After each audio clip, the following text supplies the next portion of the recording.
Halo saudaraku, senang jumpa lagi ya dengan Anda, dan kali ini saya kembali di talk show inspiratif bersama Mas Rastra, seorang pengacara muda yang nanti kita akan bahas masih mengenai UMKM. Nah, khususnya perizinan-perizinan yang dibutuhkan untuk UMKM supaya kita bisa memiliki usaha kita bisa lebih meluas dan berkembang lagi. Seperti apa detailnya Mas Rastra akan bahas buat kita. Jangan lupa ikuti video ini sampai habis, like videonya serta subscribe channel saya.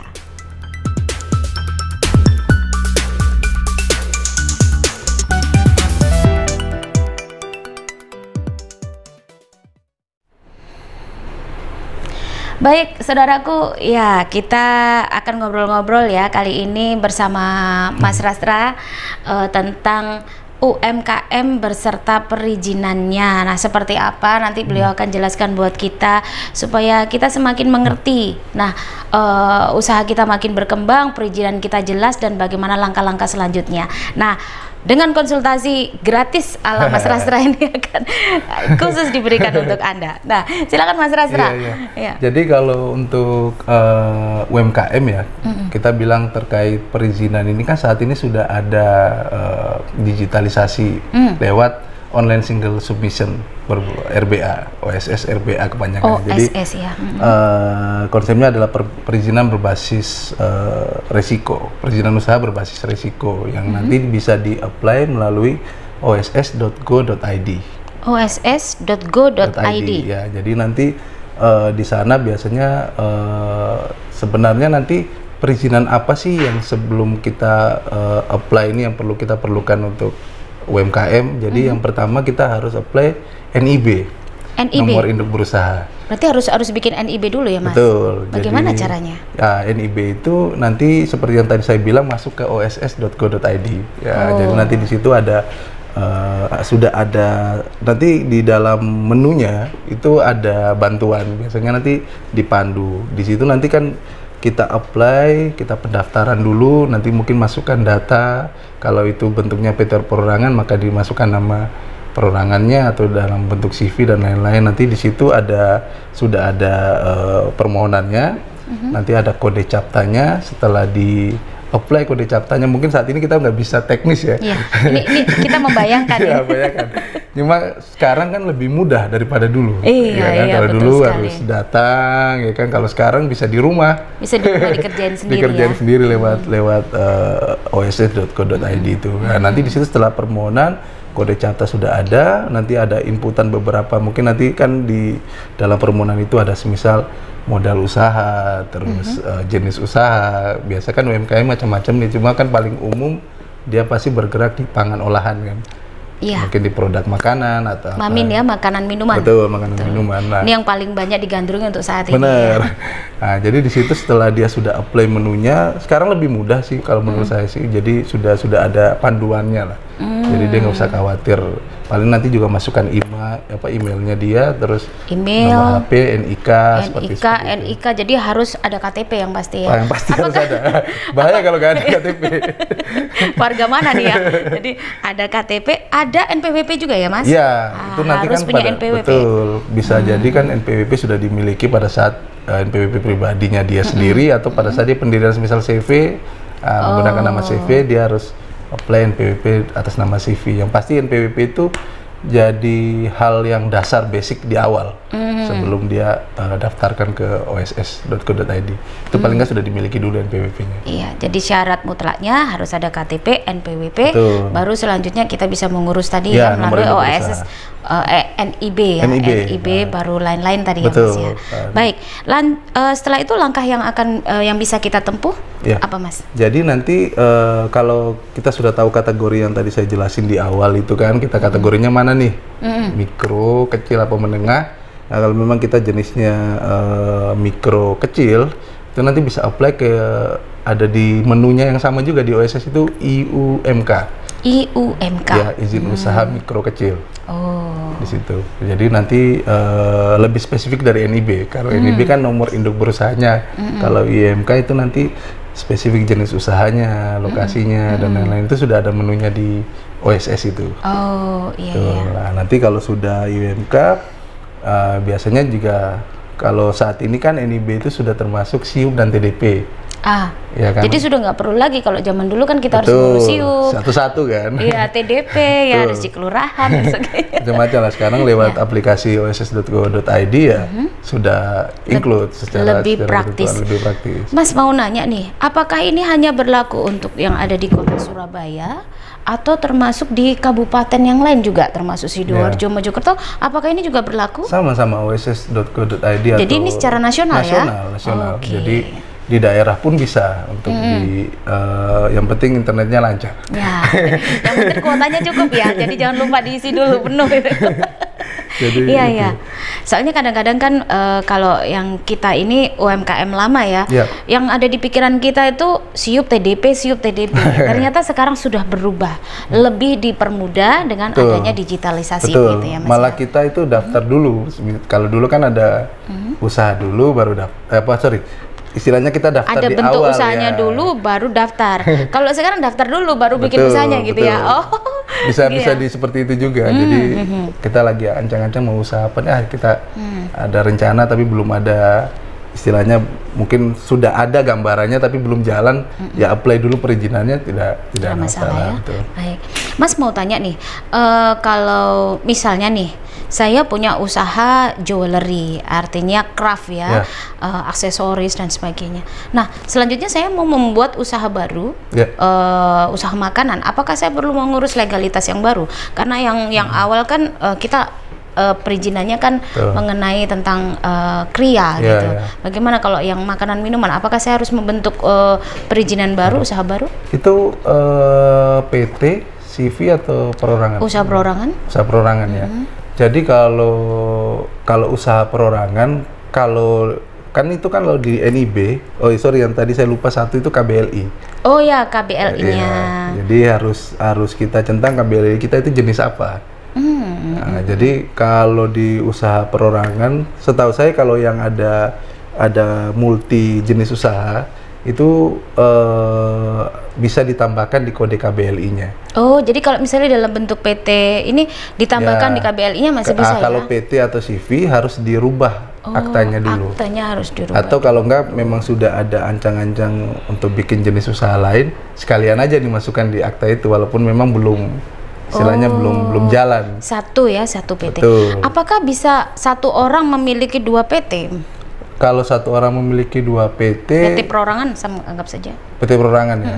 Kalau PT perorangan itu kan nanti harus ada satu pemegang usaha sama dia juga sebagai komisaris atau direktur ya. Jadi tidak perlu komisaris atau direktur lah. Kalau semisal itu double dengan jenis PT perorangan yang sama sih menurut saya sepertinya tidak bisa.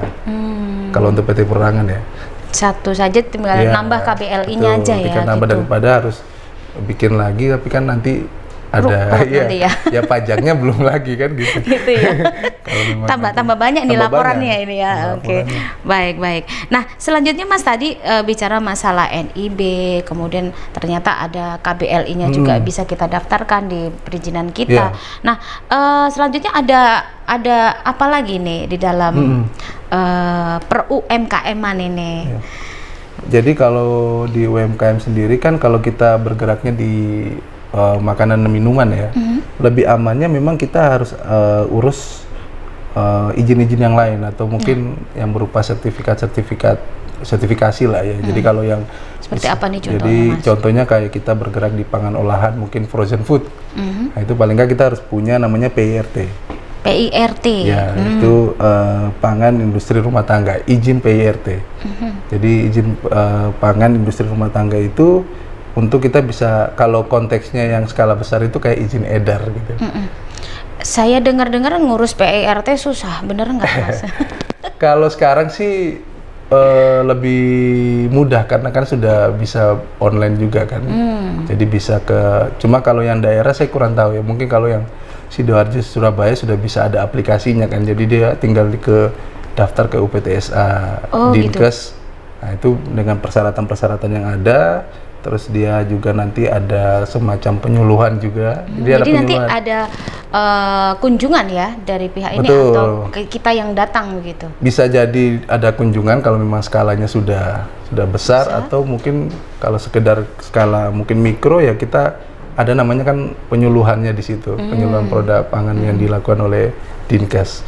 Izinnya tetap lewat kabupaten masing-masing ya, bupati, wali kota, tapi nanti CQ-nya ke dinas kesehatan setempat yang nanti mengeluarkan izin PRT itu. Oh iya. Ya, kan. Bagaimana dengan merek ini, Mas? Nah, karena penting ya. Kadang-kadang kita akhirnya sudah bikin nama kemana-mana udah terkenal, tahu-tahu udah di HI orang. Nah ini bagaimana benar. Jadi kalau semisal kita legowo ya. Iya. Oh nggak legowo lah itu. Istilahnya kan udah lama nih, udah merintisnya kan gitu. Ya, ambil contoh ini boleh ngomong merek nggak di sini? Boleh silakan. Ya? Boleh. Kayak Bebek Purnama. Bebek Purnama itu kan di mana-mana ya. Iya. Jadi siapa yang punya ini? Betul. Nah itu kan tidak pernah didaftarkan merek ya. Jadi akhirnya di mana-mana Bebek Purnama. Betul. Mungkin kan karena yang punya awal lah legowo aja, yang penting silakan, ya. Rasa ini kan nggak bisa sama kan. Iya, mungkin. Betul. Nah, cuma kalau memang kita dengan kemajuan teknologi saat ini terus makin majunya perkembangan zaman sih, menurut saya sih kalau memang kita punya kekhasan sendiri ya mendaftarkan mereknya gitu loh. Jadi takutnya memang kalau kita sudah rame, pengunjung sudah terkenal, namanya sudah di mana-mana, kita gak daftarkan, nanti tiba-tiba ada orang buka lagi stand di sana dengan merek yang sama. Pakai nama yang betul, sama. Apalagi kalau dia punya sudah terkenal gitu ya, jadi eman ya, sayang sekali. Dan apalagi kalau dia punya pengetahuan hukum, mungkin punya konsultan, dia daftarkan merek itu kan kita jadi rugi, padahal kita yang mulai dari awal kan, kita yang punya sebenarnya kan. Jadi lebih baik memang didaftarkan mereknya. Kalau sudah didaftarkan kan yang lain tidak boleh tidak menggunakan. Bisa mengambil itu. Boleh, silakan bikin nama yang lain. Betul. Gitu ya. Karena kan ada persyaratan-persyaratan juga kan. Jadi dari logonya, dari namanya. Jadi pada saat pendaftaran merek juga harus dicek kan. Misalnya kita daftar mungkin kecap kelinci, dicek dulu di dinasnya itu apakah sudah pernah ada yang daftarkan nama ini. Kalau sudah ada nggak bisa. Nah, samanya kalau sudah kita bisa ter-apply di awal ya sudah, yang lain nggak boleh daftar dengan nama yang sama. Iya, baik. Jadi harus banyak sebenarnya perizinannya. Mungkin ada lagi Mas yang bocoran-bocoran ini yang untuk teman-teman UMKM ini.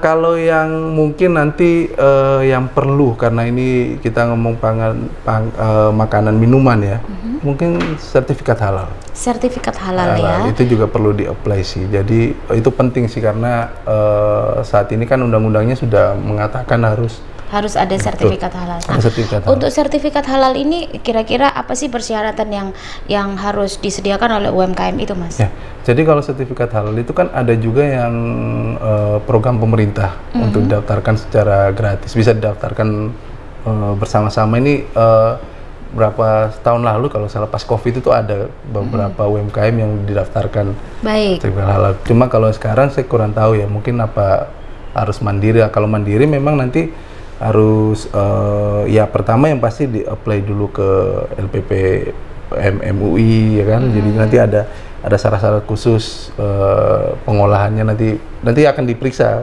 pengolahannya seperti apa, terus nanti walaupun memang nggak seketat kalau pabrik, kalau yang untuk yang skala UMKM ya, nah, memang juga banyak sih yang berpikir mungkin nanti mahal di sertifikat halal. Kalau menurut saya sih biasanya kan memang ada biaya, tapi kan sebenarnya tidak terlalu besar hasilnya. Tidak terlalu besar dan ini bisa untuk kelancaran usaha kita selanjutnya. Memang ya namanya juga usaha ya perlu modal gitu ya. Istilahnya bukan hanya cap halal, tapi memang punya legalitasnya. Kan sekarang kan banyak tuh yang cap halal tapi belum dicap aja tapi nggak ada ininya ya, sertifikasi halalnya. Baik, Mas. Mungkin ada kesimpulan atau saran-saran nih dari panjenengan untuk seluruh masyarakat khususnya usaha mikro kecil menengah. Jadi kalau sebenarnya kalau terkait legalitas dan perizinan memang kita harus coba apply ya. Bagaimanapun itu kan sudah jadi ketentuan. Jadi memang itu sebenarnya untuk melindungi usaha kita sendiri juga sih. Kalau semisal kita ngomong aturan itu kan di Undang-Undang Perdagangan itu kan sebenarnya sudah jelas. Usaha yang di bidang perdagangan wajib memiliki izin di bidang perdagangan. Jadi itu kan kalau tidak memiliki maka ada ketentuan pidananya, sanksi dan pidananya gitu. Ada ketentuannya ya. Ada ketentuannya dan juga ada juga perka BPOM ya. Tapi kita juga sebenarnya kalau saya sendiri sih kalau levelnya mikro kecil itu memang harusnya tidak harus sampai kena untuk dicari izin edar dan lain-lain, karena sebenarnya ketentuannya kan kalau jenis rumah tangga, usaha jenis rumah tangga atau masa simpannya 7 hari itu kan harusnya tidak perlu memiliki izin edar BPOM. Nah, cuma kalau yang ya intinya urus PIRT-nya aja supaya lebih aman sih. Lebih aman. Sebenarnya lebih aman sih, legalitas itu untuk membuat aman. Aman, betul. Soalnya kan gini, yang ada di fasilitasi dinas-dinas ya untuk galeri-galeri UMKM yang diberikan oleh pemerintah untuk UMKM, itu memang syarat-syarat yang tadi sampai dengan sebutkan tadi memang harus kita miliki. Betul. Nah, jadi mau nggak mau, ayo kita ngurus. Dan kedepannya juga bisa memperlancar usaha kita dan pemasaran produk kita gitu. Jadi memang kalau selain kesimpulan tadi ya Mbak, kalau kita ngomong ini bicara kacamata ekonominya ya, kan kalau kita ngomong hukum ini kan nggak terlepas dari ekonomi. Iya. Saling terkait. Iya, betul. Ya. Jadi kalau ini hasil saya baca-baca sih, jadi dari Asian Investment Report tahun 2022 ya, September 2022. Jadi di ASEAN itu Indonesia itu UMKM-nya itu terbanyak. Se-ASEAN. Se-ASEAN. Sekitar 65,46 juta orang yang masuk di kategori UMKM, berusaha di UMKM ya. Nah, dan di situ juga di UMKM itu sesuai dengan report tadi itu menyerap hampir 97% tenaga kerja. UMKM ya, kita ngomong UMKM itu masih UMKM. Nah, juga menyumbang ya ada pendapatan 0,9% untuk PDB-nya Indonesia kan. Terus juga kalau dari segi ekspor 14,4% sesuai data. Nah, cuma juga, ya? Betul lah. Kalau kita ngomong dari sisi tenaga kerja ya UMKM itu kan menyerap hampir 97% itu terbesar se-ASEAN ya. Nah, tapi kalau dari segi PDB kita masih kalah. Dari Myanmar masih rendah. Terus yang kedua dari segi ekspor kita masih kalah sih dibanding Thailand, dibanding Singapura. Itu rata-rata sudah di angka 18% sih. Karena ini sekarang ini kayaknya hasilnya masih bertahan, bisa cukup buat makan aja gitu. Nah, tinggal bagaimana kita mengembangkan usaha kita supaya bisa lebih berkembang. Dan mungkin ini juga tidak luput dari keterlibatan pemerintah ya untuk membantu masyarakat mikro kecil ini usahanya makin berkembang, sehingga juga meningkatkan pendapatan. Apalagi kan karena COVID kemarin kan orang jadi banyak sekali PHK dan lain-lain, orang jadi coba berusaha usaha sendiri. kecil pun kolaps semuanya. Dan ini kita harapkan setelah ini UMKM kita bangkit, perekonomian negara kita juga bangkit. Karena itu jadi istilahnya tiangnya perekonomian juga kan. Tahun 98 kan dulu yang masih jaya kan UMKM, rumah-rumah makan kan. Nah, ini makanya kenapa yuk kita rame-rame kita persiapkan usaha kita dengan legalitas yang jelas supaya kita makin lancar ke depannya gitu ya Mas ya. Baik, Mas Rastra, terima kasih waktu untuk sharingnya. Sama-sama Mbak. Ya, semoga ini bermanfaat buat teman-teman semuanya. Sukses buat Mas Rastra. Terima kasih Mbak Ulan. Baik, saudaraku, sampai di sini ya perbincangan kita bersama Mas Rastra tentang perizinan dan legalitas seputar UMKM. Semoga ini bermanfaat buat Anda semuanya. Jangan lupa untuk bagikan video ini ke rekan-rekan Anda supaya bisa menjadikan manfaat yang baik buat kita semuanya. Terima kasih. Kami pamit. Salam kreatif dan inspiratif. Salam kreatif. Dadah. Terima kasih. Thank you. Thank you, Mbak.